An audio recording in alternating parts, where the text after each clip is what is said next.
Welcome to the Rim Break Rodeo. We hope this video helps.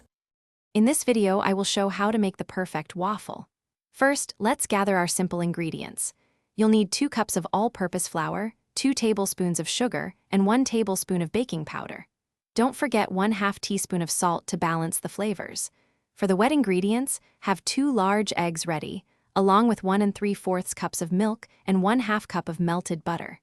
These basic items are all you need for a delicious breakfast. Now let's get mixing. In a large bowl, whisk together all your dry ingredients, the flour, sugar, baking powder, and salt. Make sure they are thoroughly combined. In a separate bowl, whisk your 2 eggs, milk, and melted butter until everything is well incorporated. Finally, pour the wet mixture into the dry ingredients. Stir gently until just blended. A few lumps are perfectly fine and actually preferred for tender waffles. It's time to cook. First, preheat your waffle iron to a medium-high setting. A properly heated iron is key to crispy waffles. Lightly grease the iron with cooking spray or a brush of melted butter to prevent sticking.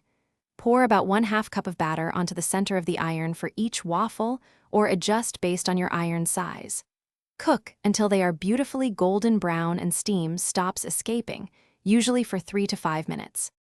Your perfect waffles are ready. Serve them immediately to enjoy their crisp exterior and fluffy interior.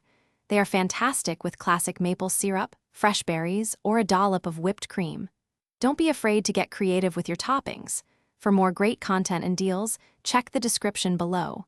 You'll find a link to the new Kindle Paperwhite there, perfect for reading your favorite recipes or books anywhere.